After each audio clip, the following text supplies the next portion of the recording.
The first hurricane... It's a storm. That's what's driven them all up north. I've never seen so many of them nor so bold. It's barely even raining. It's flooding here, and not the plumbing, the ocean. You need to go home. I'm not going anywhere. Storm's coming and it's coming fast. Just can't sit back and watch this.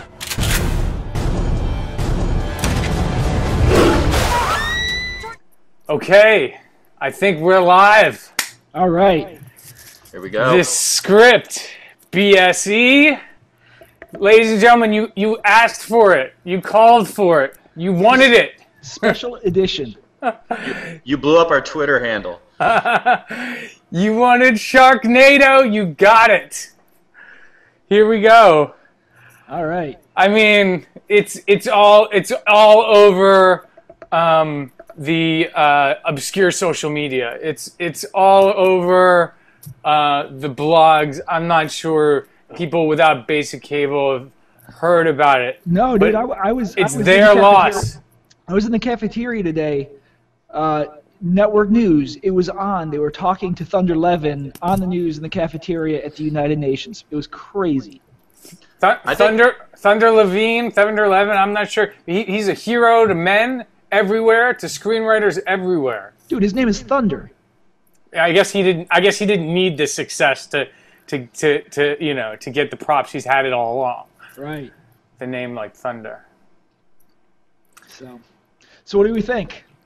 So we're gonna do the BSE. I'm here with Chris Durham, Jeremy Engdahl Johnson, and this is David Negrin, and we're the filmmakers are.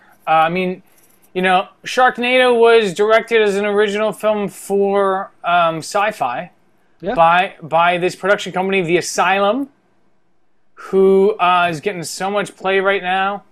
They're going to be making so many movies. They've got a deal with Netflix Direct now. Have you guys heard about sequels yet? I heard they already greenlit the Sharknado sequel. Yeah, they're taking ideas for the title on Twitter right now. Yeah, I've seen things like Sharkano, Sharkalanche. Right. I think it's supposed to be Sharknado hits New York City is what I've heard. So I think the title's fantastic. Like Sharknado 2. And I want him to do I Shark NY. That's my pick. I Bite NY. That sounds great. Yeah, Another Bite of the Apple. That'd be a good one too. Okay. Another Bite of the Apple. Okay, we shall see. It was directed by a guy named Anthony Ferranti. Maybe he's out there. Maybe we see him direct something off TV very soon. I'm sure this is blowing up his career as well. You guys have any info on how this phenomenon happens? How did I hear about it? I just saw it on the news the next morning. I heard about it on Twitter the day before. I mean, this thing was going off like nothing, and it was trending on the internet everywhere. It was trending on Yahoo. Like, the only thing that trends on Yahoo anymore are kitty videos.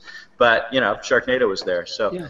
I think there were probably I don't know how many times more than the people who saw it. I mean, I think there were 1 million people who tuned in to the first night, but there are multi-millions talking about it on social media.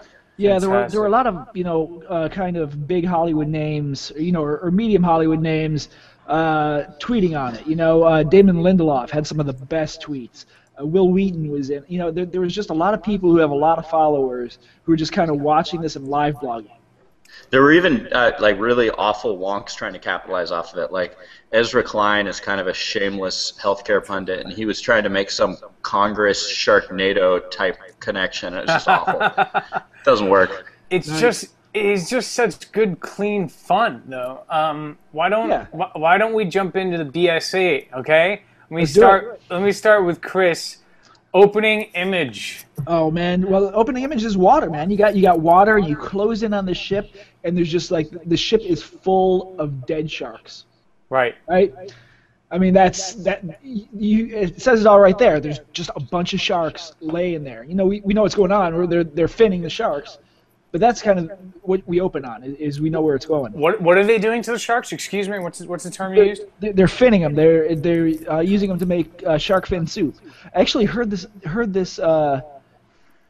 quote today that like 14,000 sharks per hour are killed in the world because they cut their fins off to make shark fin soup, which is illegal, or it's legal in China. Delicacy in China. Wait, is this one of those will be edited out for China's version of the movie? I don't think sci-fi's thinking about that sort of thing. They just wanted to play in Indiana. Yeah. Opening image, it was a bunch of sharks swept into a monsoon, right? Yeah. And Jeremy, did you get that for opening image? Yeah, there's kind of a little preface with, we see the sharks coming and there's hundreds of them, and then we see the thing twirling up, and here they go. And then they flip back to that open water where I think the movie actually kind of begins with the maniacal ship captain. Did it mirror with the closing image? Did you guys have a closing image? Yeah, absolutely. Because your closing image is Steve from 90210 and his family in front of that big dead shark. We open on dead sharks laying on the ground. We close on a dead shark laying on the ground. Yeah, and it's like a Sears family portrait. They're just sitting there with their hands, hands on shoulders, and just looking out over this carnage. And the sun is setting in the distance. Yeah, quite a moment.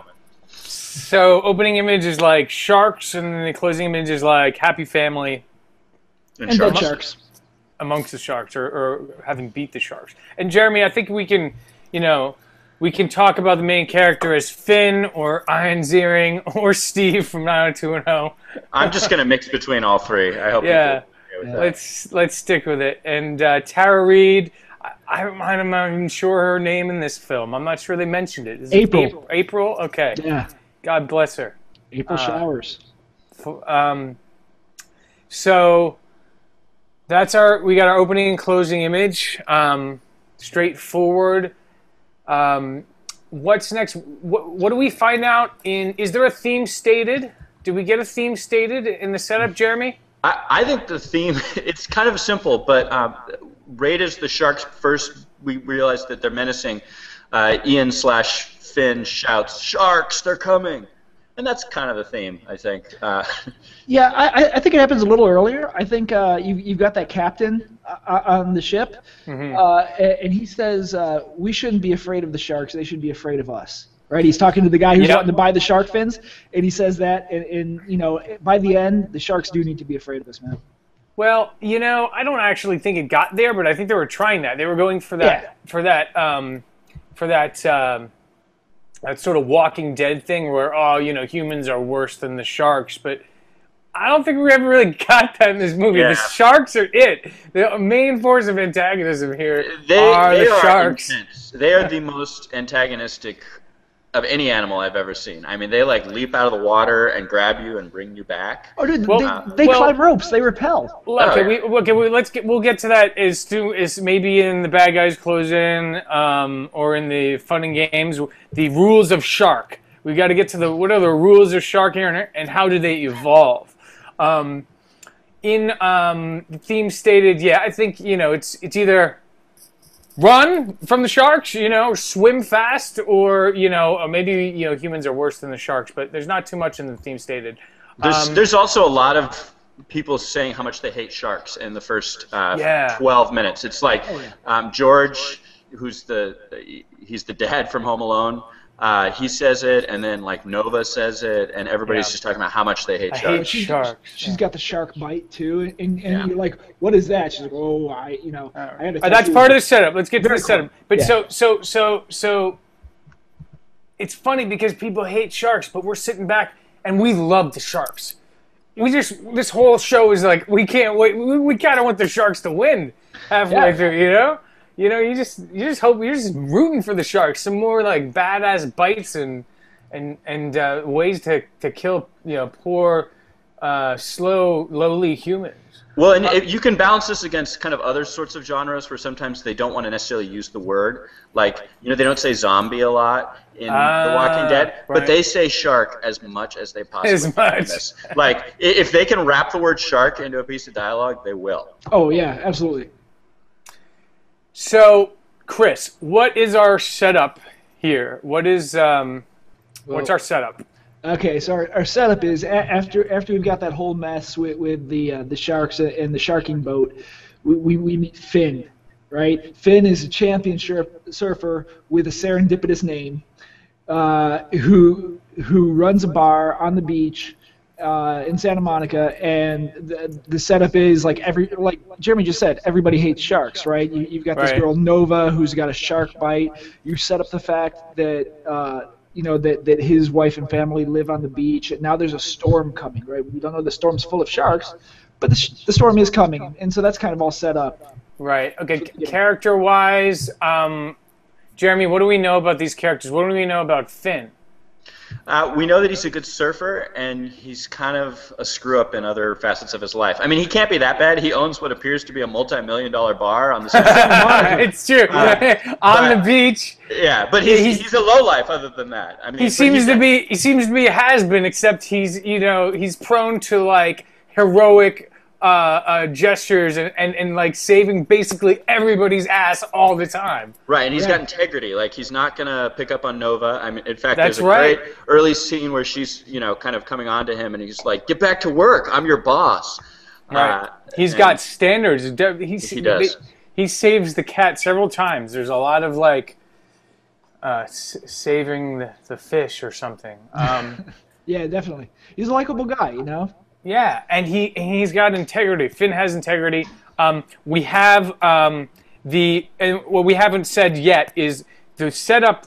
And tell me if I got this right, guys. The setup is essentially that a shark poacher has gathered together, sort of a net, possibly like an under the boat thing or in the boat thing, a group of hundreds of sharks to sell them for the Finns. But the sea tornado happens to pull that boat out of the water. And that is what creates this ungodly concentration of sharks, that we haven't seen yet before, that God help us, should it ever occur. Isn't that what happened? Like, it hit the boat, the sea tornado hit the boat, and the boat had a bunch of sharks in it? I found the causal connection between the captain and everything else a little unclear. The storm is definitely driving the sharks like north and inland. So it seems to be whipping them up into some sort of frenzy. But it was a little unclear what happened at the end of the captain scene. There's kind of a really weird. It's like, does he get eaten? Is that symbolic? Like, I wasn't clear what was happening. Yeah, that whole intro is very disconnected from the rest of the movie. I think what they were going for was just, these guys had a bunch of sharks that they were like in the belly of the boat or in the nets or something that they were going to sell for Finn's soup, and then they got hit, and that started it. But they have to explain it more later on, right? Because after the shark attack, no, they don't. But they do. But they just let the biting ensue, Chris. But what's his name? Steve from 90210. He says later on, he's like, "Oh, this storm must be kicking them up and pushing them north," right? Like they actually say that. Right. And it's also the first hurricane of the Pacific coast of the California has ever seen, right? Caused by global warming. Yeah. Thank you. Nod to global warming. Oh my God! Look, the budget for weather on this movie had to be bigger than the budget for sharks. Like, to make it rain that much in Los Angeles. Oh yeah. I think that was the biggest deal. I mean, we could do a whole segment on the CGI for this film, guys. I don't know if we'll have time. I could do it on my Mac at home for the most part. But you suspend disbelief because the story is pretty good. Like yeah, it is. All jokes aside, I mean, we're doing the beat sheet here, but this thing we're gonna fill it out, and there's a lot. All the beats are there, the structure is there. This is a pretty decent screenplay, and you know what? It takes a premise. Excuse me, a conceit. This is more of a conceit. This is something that our audience has to believe. And it takes it to that, this nth degree of. It takes it to its full degree. So, I think. I think screenwriters, can learn a lot from this movie. And it's important to really think about it and look at it and analyze it. I think that there's a tendency to scoff at this because look, it's really, really absurd, right? But if you look past that conceit, there's a good structure there, and you have to remember somebody got paid for this, and that's an important take home. Oh, he's getting thunder and the director, they're getting paid well for this. Oh man, their careers are made. So let's get into the setup. We're still in the setup. What are the rules, Jeremy, of Shark? What are the Shark rules? In the Sharknado world, it's in the beginning. Well, we see early on the ship that these sharks can lunge up onto things and grab people. And they're really aggressive, and they really like eating people. I mean, that's the one thing that weird intro really accomplishes is we get some shark rules out of the way. It's like a kraken that comes out of the ocean and grabs people and goes back in. But they are attracted to blood. They are very attracted to blood. That is like the only shark rule that I found that's established here, right, Chris? I mean, yeah. No, yeah, I mean, they're well, yeah, but as Jeremy said, they are hungry. They are endlessly hungry. Oh yeah, and they are also apparently the only things that get swept up in the tornado. Yeah, other sea and the way the water works, like we've apparently suspended the laws of gravity and like Archimedes, like all that stuff. Let's just throw that out because the water just goes everywhere. It's like you're up on a hill. It's like, oh, it's a flood. You know, here it's coming. It's incredible. So the sharks then can go anywhere. Mm-hmm. So the sharks are endlessly hungry. They are attracted to blood, and there's just sort of an unlimited number of them. Would you say they're just unlimited number? Oh, and they an unlimited number of varieties, right? You have hammerheads, you have tiger sharks. There's great. Did you notice that? I don't watch Shark Week. I didn't realize that. So we've got variations of sharks. That's great. Yeah, you know, and I'm not sure. Maybe they do swim in variations. You know, maybe they're a very egalitarian species like that. But it seemed odd to me that you had tiger sharks, hammerheads, and they're talking about different sharks throughout, right? Yeah. So we get to when we first meet Finn. After the setup of the bar and such, he gets the shark attacks begin immediately. Right? There's a shark attack on a cute surfer chick, and Finn tries to save her. Before the bar, before we even get to the bar. That's right. Right. He's already saving people from sharks, and this could be a regular sort of California shark attack that has nothing to do with the impending Sharknado. Except there's like 18 of them, and they're eating people in 3 feet of water, which is pretty damn weird. Well, we already established the limited number of rules, Chris. 3 feet of water means nothing. So, Finn saves his buddy from the shark attack on the Aussie jet ski also, right? The Aussie friend on the jet ski. Right. And it's important to save him because he's got about 15 different really stupid Aussie one-liners yet to come.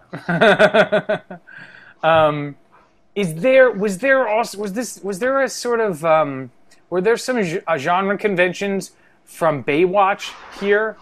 Like, I felt a little like we had the Baywatch crew. Hot brunette, hot blonde, hot Aussie, and then our main and Finn as David Hasselhoff. I don't know. If that was the convention they were setting up, they gobbled it up pretty quickly. I mean, the hot girl gets completely devoured about 5 minutes after we first see her, and the Aussie sidekick gets his leg munched and so on. So Baywatch gets rocked. Yeah. Yeah. So basically, you could what's our catalyst? What's our inciting incident here? So I'm going to go with there's the shark attack and then the storm comes, right? So I think it's a two-piece, right? Because it's Sharknado, so you've got to have the sharks and the NATO. So so basically there's a shark attack. They all go for drinks afterwards, and then a storm hits. And the very first sign is the shark through the window of the bar, right? Oh, that's great. The guy opens up the window. This is our first shark attack. Is not due to the storm itself. It's due to the flood. You can divide this movie, and we'll get to the midpoint. But the Sharknado, the actual tornado of sharks, does not begin until the midpoint, right? The break in it. The catalyst here really is the storm, which presents itself as a hurricane/flood, and that's the first disaster movie that we encounter here. It's a flood hurricane movie, right? Yeah. Because people are running from water. It's flooding the pier, and it's bringing sharks by flood, and through windows accidentally. Is it accidental? The sharks had it all planned. Yeah. And Finn starts saving people immediately. Like this guy, Finn is just like he's a hero. He's saving people left and right, and including Nova. We get to meet Nova, right? And what we know about Nova is that she's a bartender with a past with sharks, and that she's an environmentalist. She mentions that she's an environmentalist, which is very pretty important. thin. Yeah. Her environmentalism is, I don't know what her bona fides are. Yeah. It's true. For an environmentalist, she knows a lot about how to handle a shotgun. Yeah, and she takes no bullshit, right? She won't like John Hurd tries to grab her ass, and she's on him about it. You know, she's a no nonsense kind of gal. Right. But we've got a flood. Our catalyst is sort of this flood begins, and then we have a little bit of debate. Because for me, guys, the break into two is when Finn gets the gang together, and they all go to rescue his family, right? Yeah, essentially. It's the decision to go and go to his family and rescue his family. Right. And I guess I see that maybe a little bit differently because I think the arc that flows throughout all this is Finn. Because the whole second half of the movie is Finn making decisions that aren't in his family's best interest, but are in the best interest of saving the city. And so repeatedly the stakes are raised by him inserting himself in these situations. So like about 27 minutes in is when the posse's already assembled, and he says, I can't just sit back and watch this. And these idiots are getting munched by sharks on the freeway. Right. But they throw themselves into it. Right. This is Finn. Finn has this tragic flaw, this hero's tragic flaw. He can't let anyone die. He can't let the city die. You know, right. He's got to go. He wants to go save his family, but he can't leave people. Dude, this makes him just like Rick in Walking Dead. You know, he's got that heroic flaw. That's a really good point. He has that flaw where in a world of sharks and possible death by tornado and shark, he still wants to do the right thing. That's amazing. That's amazing. So he begins with, so the break into two is basically Finn deciding to go save his family. And Nova, what is Nova's reason for tagging along? Her house is trashed, right? She lives on the beach, and her house is flooded. Right. She got nothing better to do. Right. Got nothing better to do. She gives little reasons here and there, like at first it's because I work here too. If something happens to this place, I'll be out of a job. It's like that's the worst reason I could ever think of to stay at a bar on the pier. Yeah. There's and then his Aussie buddy is just like, I'm up for anything, Because I'm Australian. Yeah, and that's what we do. We just, we know about sharks. Sharks. But so the break into two is going to save, the A story is going to save Finn's family from the flood, okay, from the hurricane. The fact that sharks are, sort of starting to munch people here and left and right is not like the main set of antagonism yet. Now we're getting to fun and games, right? I guess we skipped debate. Did we skip debate? There's a little bit of debate. I mean, there's not a lot, really. Mm-hmm. It's it's the what do we do now? It's about whether Nova's allowed to come. Should they? Oh, they talk about maybe going to high ground. Yeah. As a possible, solution. Getting out of town. That might have been a great idea. Maybe get out of this town if there's a hurricane coming. But it's what's everybody going to do now? This is when we decide that April's going to come along because her house is flooded, and John Hurd's going to come along because he doesn't have any place to drink. Nova, right? So sorry. Right. So, but then we get what we're going to get is, and we have we do have Ian Ziering sort of doing. He's not refusing the call, but he's telling Nova, no, it's none of your business. Don't worry. He's keeping Nova from answering the call. So we have a little debate there. But then they do decide to go on the journey, and the set pieces begin. The shark set, the flood set pieces begin. The flood set pieces begin. Yeah. We get the Ferris wheel set piece is the first one, and that's still in the first act. That's so great. I think anyone who lives in California, the Ferris wheel is a thing in Santa Monica. Yeah, Santa Monica Pier, man. It just rolls down and into the building, and it is great. If you're gonna write a movie like this, you need, you've got to keep, you need great action set pieces that have to do with your disaster, that are original and escalating, and they got to get bigger and badder. And it starts with that great Ferris wheel thing. That's before the break into two. That's the first. That's the first set piece. Yep. And then we start with the shark in the restaurant first of all, killed by a bartender with a pool cue. Right? I think Nova is it Nova kills him? Okay. Nova kills him. There's the other shark that comes after Nova, and she's got the shotgun, and then John Hurd beats him up with the or kicks him out of the way, or beats him up with the bar stool or something. Mm-hmm. Mm-hmm. Then we get we actually get an action movie convention here that's really important. Is the suiting up, right? Before they start on their journey, they get guns and knives. Like Rambo suits up. Yeah, or Commando when Arnold's putting the grenades and the knife and exactly. Everything. Yeah, we get this action movie set piece of the suiting up, right? Well, and we see that Finn's car is full of all kinds of gadgets, right? He's this great outdoorsman kind of guy. And so he's got tons of ammo, and he's got repelling gear. And this is important because you got to set this up for all the magic things they're going to be able to do later on. Right. This is an action movie convention. Suiting up, getting the guns, having toys, having stuff they're going to need later. And there's another dimension to this too, because he's got a Latin phrase which is semper paratus, which means always ready, and it's also the slogan of the U.S. Coast Guard, which is I can't think that that's an accident. No, it can't be. Well, but it's also isn't that the Boy Scout thing too, right?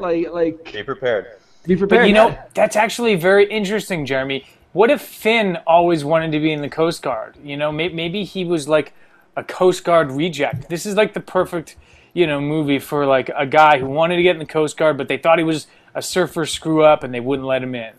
He's good at timing fantastic. So we get the Ferris wheel set piece. We get the bar destroyed. We've got what about the What about the B story here, guys? Before we get into the fun and games, we're supposed to have a little B story. What are our options there? Well, I would say that to me it's pretty clearly the thing. I mean, there's the element of his family, but more directly, I would say it's the thing with April, with Tara Reid.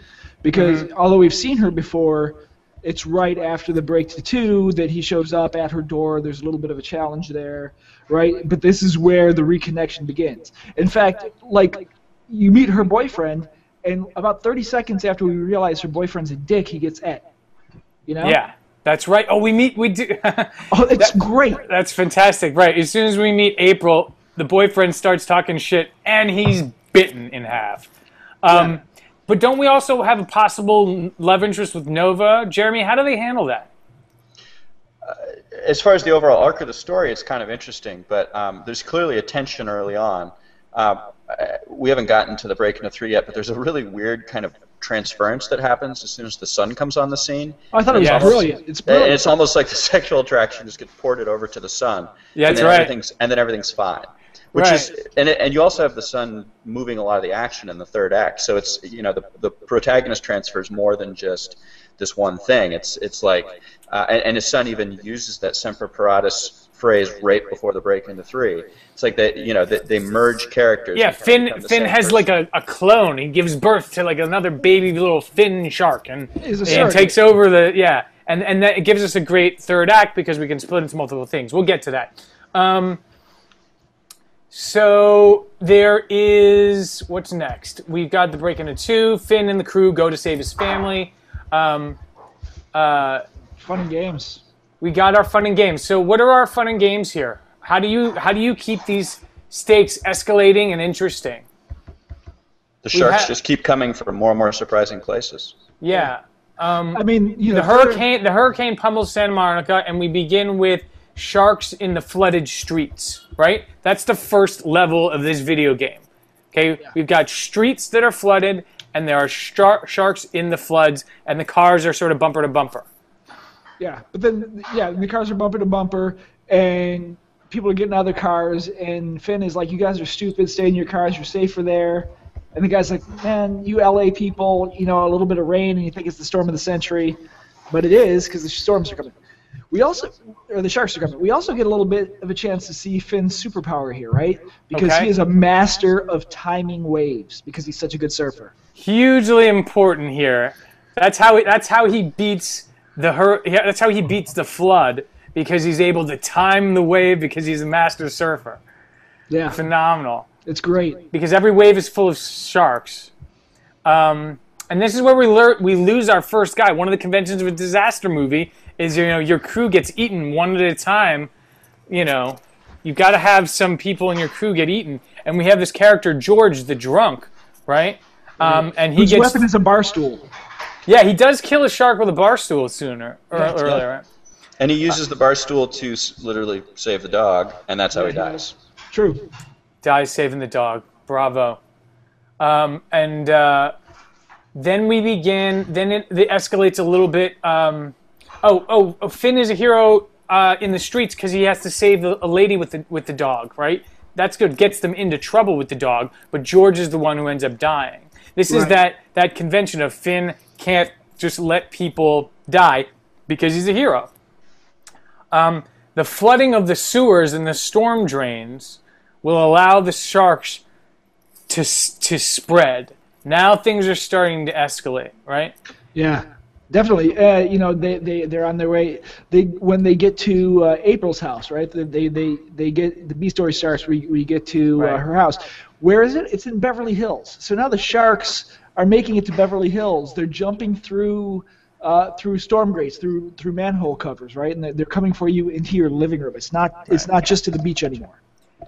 Right. We had a flooded bridge set piece where the lady saves. We try to help the lady with her dog, but then eventually we get to Beverly Hills, sadly affected, tragically affected by the flood, and we get to April's house. And who is the A story essentially in the beginning, which is like get to the house, and then we can all go home. Finn can go home once he saves his daughter. But I love the thing that's going on with Nova when they get to their house. She's like, "You've got a daughter," and then later on she's like, "You've got a," he's a mystery, and she keeps discovering he's got. I thought it was going to be a thing where it goes on and he's got 18 family members. Really, you've got a grandson? Well, she's finding out stuff she likes about them. They keep this sort of pseudo love story, this infatuation going with Nova the whole movie. Oh, and there's some great things. There's the B story is, I think it's a very well executed B story because it's very subtle. You see all these things where Nova throws her arms around him and you. Jeremy, do you think that Finn was going to get with Nova or April in the end?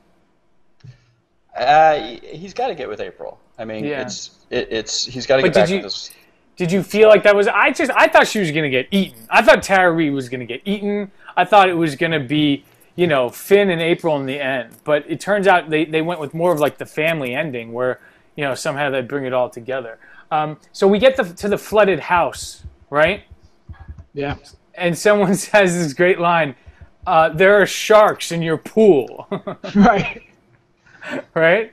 This is the next level of the video game. And Jeremy, we introduced the asshole boyfriend of April. Very briefly. Yep. He's a small hurdle in the script. Yeah. She's not too broken up when he dies, right? He has a couple of lines where he's like, you guys, Finn's there to save the family, and he's like, we're not going anywhere. We've seen, He says she's mine. Yeah, something like that. But he gets eaten in seconds, basically. And Finn tries to save him. Why? Because Finn is a hero. He's got to even the jerk ex-boyfriend. And while he's saving him, he accidentally tears his feet off. Yeah, it was his feet or his arms or something. Yeah. Did you catch that? He's trying to hold his feet and they rip off. This is the kind of shit that goes down in a Sharknado, guys. You should know. You should be careful. And you end up having to use things like bookshelves to fight sharks, which that was a nice touch too. Yeah. Right. The furniture becomes your only weapon. Well, yeah, when your house is flooded with sharks, what are you going to do? He fends it off at one point with a lamp, right? Like he spears it in the mouth to get out of the way. I mean, this guy is always prepared. He anything, but I think also we get to see Nova's first use of a shotgun, right?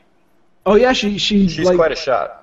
Yeah, she shoots it like 5 times in the head, right? She can handle herself, and you know what? We get this great character archetype of like the female, like badass, like shark hunter. Nova is almost a shark hunter, and we don't know about her background until later. Right. But she's just standing up as like the shark hunter from the beginning. Are we still in fun and games? Yeah, I think. Yes, I think we're still fun and games as the bus set piece comes in. There are kids. There's a bus that's in the. They've escaped the house, and now I don't know. They're going inland. They're just trying to drive away. It's still just a flood. We're not. They're going to get his son. We're not at the NATO yet. Oh, the son. Okay, that's it. They're going to get his son in Van Nuys because the storm is going to come over the mountains apparently. Right. Okay, so you have a daughter, okay, and then you have a son, and we've got to go save the son.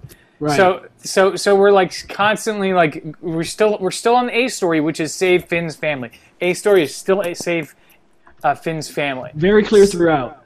Okay, so but there's a violation of that A story. Like, I mean, he's got to go save the son, but he keeps getting in his own way. I mean, the school bus is a great example. He has time to rappel down there and save 30 children. Well, because there could be kids in there, right? And they head over to the they get down there. Steve Sanders is like the surfing shooting California hero. He gets down on the bus. Finn rappels to the school bus, right? Yeah. We set up the mountain gear earlier. He rappels down. Great payoff there. Yeah, we set up the utility truck. With the one-liner, he jumps down and he's like, "Yo, need a lift?" And he's the man. It's cheap, but it works. It's not cheap. There's nothing about this is cheap. Take that back. Come on. Stop it. No. If you either buy into this or you don't. Oh, I buy into it was beautiful. And the bus driver is like, "I moved out here to be an actor." Do you remember that? Well, and the bus driver has a great line as he's getting hauled out. He says, 15 grand a year, no benefits, screaming kids, ah. And it's unclear if it is the awe about the sharks or is it like my life just sucks. Mm-hmm. But it's just a little poignant moment. And then essentially, okay, so this is where the shark jumps on the rope for the first time and the rules start to evolve. Yeah, sharks can climb ropes. Jeremy, did you know sharks can climb ropes? I do now. Chris, sharks can climb ropes. Watch your ass. I watch sharks climb rope all the time, man. So this is where now the rules of shark are escalating. And this is where we get to our midpoint, right? For me, the midpoint of this movie is when the disaster movie escalates from a flood movie with possible biting sharks in the water to the Sharknado, when the tornado arrives. Yeah. Now, and Tara Reid, who's acting the shit out of this movie, she sees the tornadoes at a distance, she sees the black specks, and she says, "Are those sharks?" Yeah. And she's right. Tara Reid is right. Those are sharks. They have to explain what these water funnels are, so you can think about it like, there's sharks getting swept up. Was there a scientific explanation in there? Well, yeah. Well, they get one in later because the Aussie guy, the only reason he's still in the plot other than one-liners is to explain that sometimes there would be fish that would fall on the ground near Perth. Because, Perth is like the kind of place where that sort of thing would happen. Or frogs, man, like in Magnolia, dude. Exactly. This is just like Magnolia. I totally. There's a scene later once they knock out one of the hurricanes. It reminds me of Magnolia where they fall out of the sky. Yeah. But yeah, no, this is definitely the midpoint. I agree. This is, again, the midpoint always kind of occurs around like some kind of, false or half-hearted victory, and that's saving all these children, right? And now wait, false victory, perfect. The saving the kids in the bus, even though we lose the bus driver, is a false victory because guess what? It's not just a flood anymore. It's not just a hurricane. It's a Sharknado. We're in full effect, baby. Dude, and I love the one-liner from the bus driver there. He's like, my mom always said Hollywood is going to kill me, and he gets taken out by part of the Hollywood sign. That's a danger. It's danger. It's danger. And it's poetry. It's all right. So, what's next? Now we got the bad guys close in. Yep. We've got the shark in the car set piece. Yeah, well, that's the first thing, right? Because they kind of think they're safe. They've reached high ground. They're heading inland. It's not raining anymore, right? And then all of a sudden, what happens? There's a shark leaked onto their truck. Jeremy, you spent time on the West Coast. Is your sunroof shark-proof? Do you have a shark-proof sunroof on your car? I think if your car was made after about 2011, it has that. But it's just recently recognized as a risk. So yeah, because new rule: sharks dropped on top of your car will bite through the roof. I hear you can get your car checked for sharks when you get it checked for smog. Is that true? it's part of the emissions testing. It's an oil thing. Okay. Police want to stop them, right? Yeah, there's a car chase. Got to have a car chase. Remember, we get the car chase. No, this is one of my favorite parts, guys, because these guys, the guys who wrote and directed this movie, they are blending in all types of genres of movie, all these types of disaster movies, this like beach sort of this family thing that you get from Baywatch, and then they take a piece out of Fast and Furious. Nitro. The truck right? Nitro. Yeah, they got the nitro. Because the truck has a nitro button, which is amazing. Because what do you do when you get a Hummer? Put nitro in it. Exactly. So we go. We're on our way to get Matt, Finn's son, at the airport. Yep. And I noticed, we're watching. I don't want to harp on production value, but there's like a scene in the back of the Finn. Before they get to Finn's son's airport hangar, it seems like they maybe were like shooting in the back lot of the production company for a little bit, for like a day. Like there's like a LA parking lot, and it could very well be the asylum's office. And then they get back on the road, and Baz has this great. Baz is the Aussie. Maybe that's a Baz Luhrmann nod. I don't know. Naming the Aussie Baz. He has that line where it's time to leave Kansas, mate. Yeah, just nonsense. It makes no sense at all. There's a tornado. He's referencing the Wizard of Oz. Oh man, yeah, I know. There are a couple of there's a couple of good cinema references in here. Yeah. Right? And there's later on when the shark gets thrown in front of Grauman's Chinese Theater. Man, that's like phenomenal. It's like a smackdown, right? Like here's what we're saying about cinema. Bam! Right in front of man's. Here's a shark. Later on, we need a bigger chopper. Yeah, we're gonna need a bigger chopper. That's just the seminal one-liner. So back to the bad guys close in. The hangar, right? Yeah. We get to the hangar and we meet Finn's son. Does he have a name? Is it Matt? Okay. And we got this whole crew together, and for the first time I noticed something wrong with sort of the casting here. The age of all these people, all these actors is like about the same. I actually went and looked on IMDb to try to get. Yeah. Once you get this crew together, you realize like Ian Ziering, Tara Reid, they're young actors. Everyone is about 25 to 45. It's not exactly a family dynamic here, but you realize.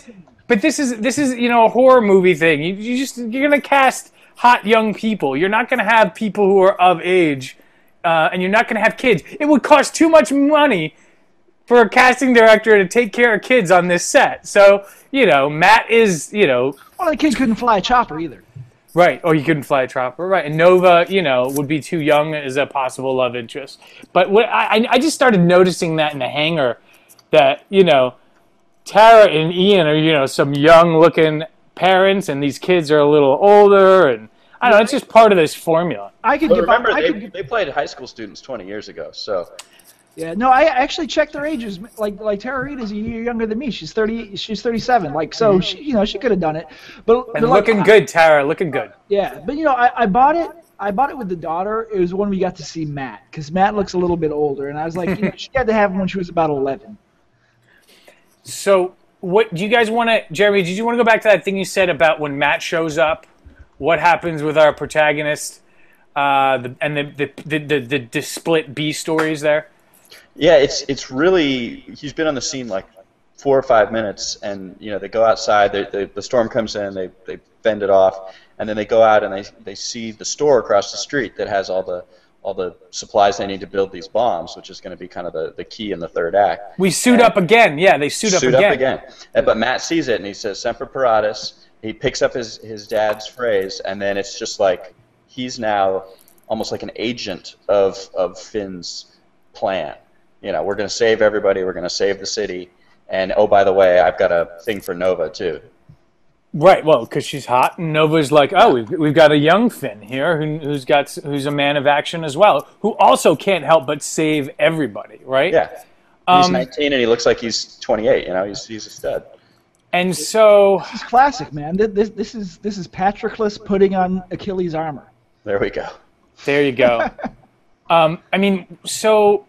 This is sort of, I got a little lost on the beat sheet here. I couldn't find where the all is lost happens, because right now, this is sort of the break into 3 for me. Isn't it sort of like, when they put the plan together, the all is lost is supposed to happen before the break into 3.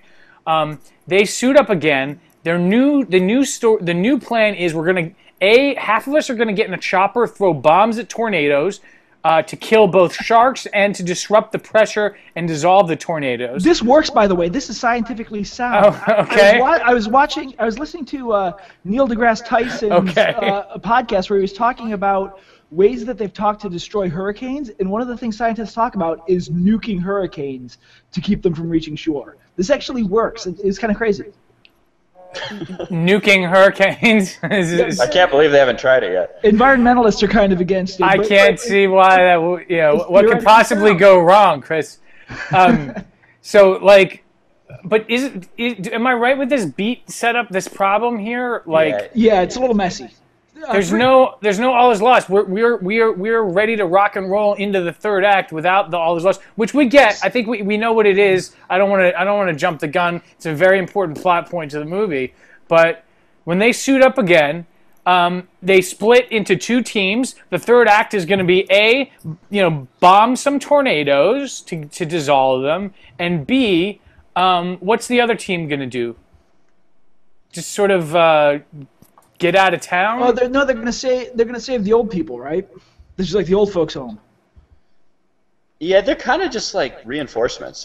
No. Finn says I can't let my town die, right? Right. We're gonna go around and save people. We're just gonna go around and save people. My son's gonna go up in the helicopter. He's gonna blow up the tornadoes. But while that happens, we're gonna fight these guys shark to shark, right? We're gonna go head to head. Right? We're not just going to wait around for sharks to rain down on us. Thank you.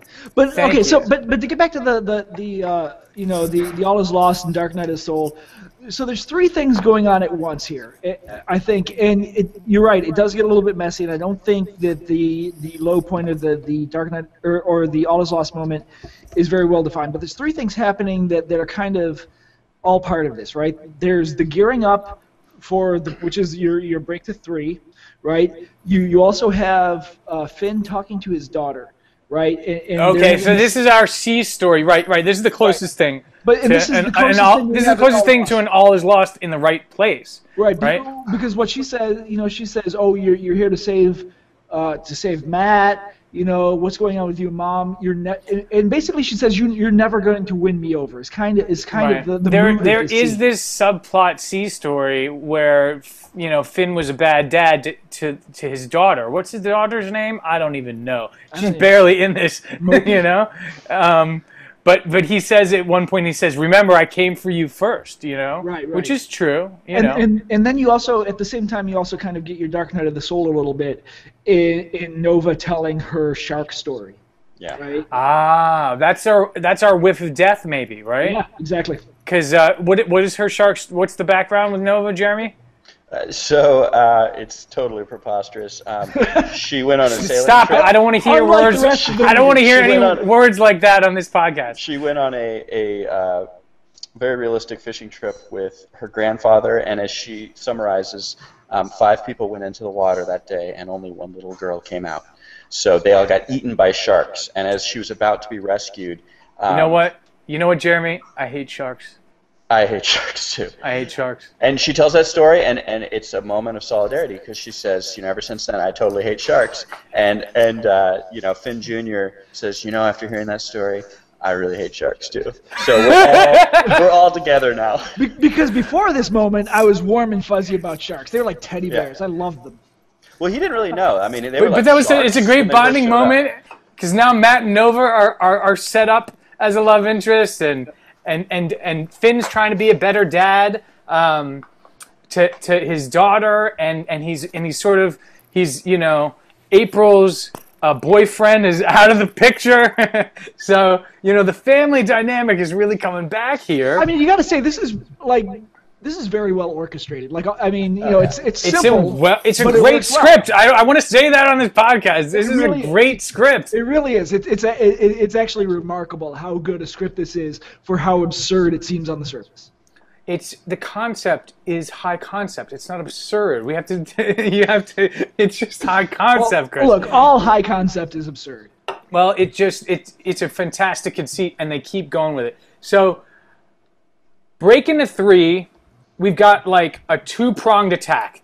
Helicopter versus tornadoes, and Finn and his crew versus the raining sharks. Okay, why is it begun raining sharks? Because it's called Sharknado. Right. And they're knocking out the tornadoes, so the sharks are up there flying around, so they're going to start coming down. I mean, what goes up? So the consequences of their actions in blowing up the tornadoes are sharks. So it's not like you get off scot-free and just get to blow up tornadoes, right? If you blow up tornadoes, you get sharks. Those sharks are coming down at some point anyway, though. Just like if you nuke a hurricane. That's right. And so we get Matt and Nova going, you know, with a helicopter into a tornado to try to bomb it, you know, dodging sharks. And we get, you know, very compelling, one of the most compelling moments of the film when the shark latches onto the helicopter. Yep. And starts climbing the rope up to the helicopter. And Nova's trying to shoot him with the gun. And he's trying to stab him in the nose. Trying to stab him. And we get, you know, to the actually what is the biggest low point in the movie when we lose Nova. Yes. I like Nova. Swallowed whole by a shark. How did you feel? How did you feel when we lost Nova? I mean, I felt robbed, dude. Like, I liked Nova. I mean, not just because she was hot, but she was a good character. We were this. I was thinking Joss Whedon territory here. Oh my God, you're killing off main characters, and you know what? And when you do that, and that's just great writing. When you kill off a main character like that, you could anyone's next. That sets the stakes to a place where you think, you know what? Anyone could die. It reminds me of the film version of. It reminds me of the Firefly film Serenity. Yeah, they kill Wash. In the 3rd act when they kill Wash and they start, you know, hurting, you know, like mortally wounding other characters. You start thinking Joss is gonna kill everybody. He could kill everybody. He could just end this movie with everybody dead. And so, I mean, it's a great moment. And she doesn't just die; she gets swallowed whole by a flying shark. Well, so which is really amazing. And how else should a hunter go? If she's gonna go, that's how she should go. But I actually made a remark when I was doing my notes on this that, you know, she tells that story a few minutes before about, you know, 5 people went in, only one little girl came out, and I made a note. That shark got that little girl. You know, like there's a little bit of a circle of life thing or a completion going on. Oh, so the shark finally got that fifth person. Yeah. Huh? Amazing. So then they are Matt and Nova. Before we lose Nova, they are successful in knocking out one of the tornadoes. And no, they're not a few. Yeah, they get 2 of the 3. Do they get 2 of the 3? I had 1 of the 2. Okay, so they get 2 of the 3. And as you know, if you disrupt the pressure of a Sharknado, all the contents, the sharks, will rain down upon your land, and it's Magnolia, right? If you do not let them go, I will rain down sharks upon this land. And it makes everything harder for our second set of heroes who are trying to fight hand-to-hand on the ground. Did you notice at the factory we pick up a couple of red shirts? No, I didn't notice that. Yeah, we pick up. They were flight school guys. Yeah, a couple of Matt's friends, a couple of Ensign Johnsons who can get eaten in the third act. They don't even get introduced, but a couple of Matt's friends are like, yeah, we're along for the ride, so they can get eaten. The one red shirt has a shark land on him, like, you know, a falling shark land on him, and just, you know, big band of blood across his... See, not even bitten, just like splattered, right? And that's, I think, also when we get the man's Chinese, right? Yeah, the shark flies out and lands right dead center. I mean, we are escalating these set pieces. We've got to keep it going. How do you do bigger and badder, right? There's a pool. Is there a pool of sharks at some point? Yeah, the nursing home, the sharks land in the pool, and the geriatrics are out there just kind of, you know, walking around doing their, you know, water aerobics, and don't realize that the pool is now filled with sharks. Right. Oh, and there's there's a third prong attack. We forgot about it.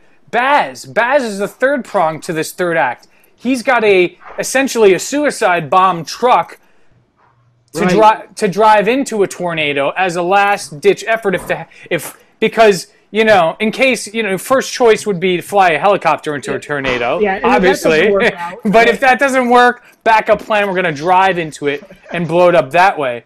Yeah. But he only gets to build it. He never gets to pilot the the suicide bomb. How did we lose Baz? The shark goes. He's in the back, and the shark comes down and like bites on his leg, and then just starts kind of eating him, and then another shark comes. Yeah, it's kind of a slow, excruciating death. Wow. And then so Nova's down. Matt, I guess does he give up on the attacking the helicopter, attacking with the helicopters or whatnot? He loses control and he kind of like crashes in a pond or something. That's right. Yeah, it takes out the helicopter, right? Yeah, because the last bomb doesn't work. Right. And so what we're left with is Finn. He has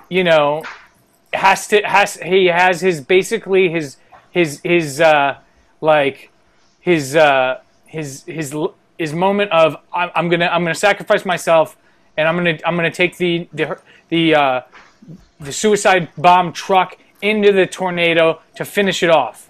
No, this is classic, man. This is bringing it back. Like I said, talking about the Odyssey, right, or the Iliad, right?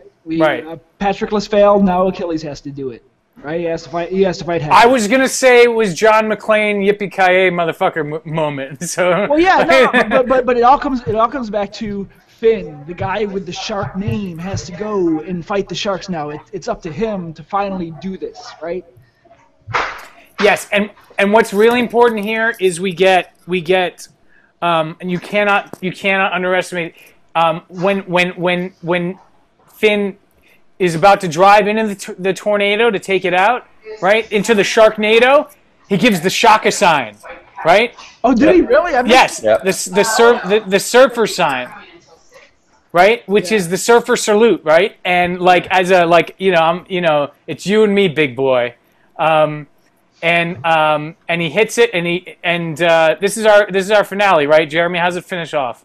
Yeah, well, fortunately the truck has nitro. That was really convenient. And punch the nitro, light the bomb, jump out of the car, and Fast and Furious. Yeah, Hummer goes up into the tornado, and boom. And now all the last of the sharks are raining down. The biggest, meanest sharks. The biggest, meanest sharks, including the one who got Nova. Yes. So what happens? What is our last set piece? It's literally, Steve Sanders against falling sharks, and he has. Is it a chainsaw, Chris? It's a chainsaw, and this is the most poetic thing of all, right? Because he literally dives into the belly of the beast and then carves his way out to be reunited with his family. I mean, it pulls the heartstrings, Yeah. And but it's the whole movie wrapped up in one moment, right? Like he's gonna go into the belly. Like it's a metaphor, right? It's great. It's a metaphor. The surfer. Thank you, Jonah and the whale. It's the surfer dives into the shark and cuts his way out, but he doesn't. His family. He's reunited with his family, but he doesn't stop there, does he, Jeremy? He goes because he needs to go back in there and he goes back pull Nova out, and say because Nova's in the shark. Of course, yeah. Of all of of all the thousands of sharks that are like swirling around over LA, he manages to find the one biggest, baddest one that swallowed his friend. And it's beautiful because it's like he cut out the intestines. He probably saw her on the way in. He was like, "Hey, what's up? I gotta cut my way out." He cuts his way out. We get this, he's alive thing because we thought our main character's alive. He's alive, and then he's like, "You know what? I gotta go back in there." That's sort of a Han Solo in the tauntaun thing. Like gets back in and then pulls Nova out, and Nova's back. It's like the best. What an ending! And she gets the Prince Charming kiss, right? Because she's passed out, and Matt has to kneel over and give her mouth to mouth. Right, a little mouth to mouth. And everything's symmetrical now because who does Finn go with? He goes with April, Yeah. Right? Who, by the way, has her finest moment. Tara Reid's finest moment of the whole thing is as he is sawing his way out of that shark. Like they got like 5 different close-ups of her face and kind of the quivering lower lip, and it's amazing. And the parents kiss, right? And that's our movie. And instead of the end, they write Finn. Yeah, right? Finn. That was awesome. Totally awesome, right? It was amazing. The ending with the Nova comes back ending, it was amazing because you didn't realize that the set of stakes and the reality that they established that bringing her back was not the most unrealistic thing that happened in the movie. No. And so you're totally okay with it, because you suspended disbelief for so much other stuff. You're like, why not bring her back? That's perfect. That's just great writing. It's more reasonable than the central premise of the whole film. Exactly, which is amazing. Once you get this major conceit going, you go with it. There's this you've got to Robert McKee has this like idea of the negation of the negation when you're writing a story, which is like the stakes have to be like constantly like escalating. Stakes have to be negated, and then the second act stakes have to be negated again. And this movie does that. It builds, it escalates. We go out on top with the final set piece, of Finn versus the shark, and then he saves Nova, and then everybody kisses, and then the Matt kisses, and and then we get a family moment on sort of in California, and it's I don't know. Yeah, and it's perfect. To talk about what you're saying, there's something here that I think, like I said, I think there's a lot that we as screenwriters can learn from a movie like this, right? And one of those things is, a lesson to take away here is I'm always, and I think most screenwriters struggle with this, especially when they're doing anything kind of fantastical, is you're afraid to strain credulity too much, right? Like everybody talks about high concept. But you know your genre. This is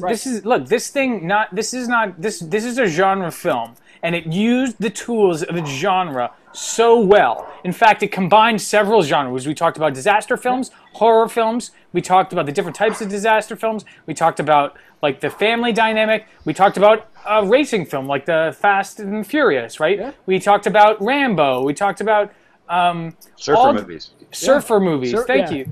Right? Road movies, right? Like, it's combined a bunch of genres. It used the tools of the genre, and it started out with this conceit that, you know, is somewhat unbelievable unless you're watching a genre movie. I'm sure Tarantino and Rodriguez watched this movie, and they were like, I love this shit. I bet they were watching this, and they're like, I wish I'd done this with a bigger budget, you know? Sure. No, the setup too. I mean, like the movie posters, Sharknado. Enough said. So it's like you don't even the expectations are set so that you know exactly you're dealing with this central ridiculousness, and I mean ridiculousness in a good way, David. That's not disparaging. Yeah. But like ridiculously good. Once you go in with that expectation, like everything else is fair game. So here's a question on that. There's another movie that kind of took a very similar tack. That's Snakes on a Plane, right? I thought a lot about Snakes on a Plane. But Snakes on a Plane was not it never pushed it. It didn't push. It did not push the conceit.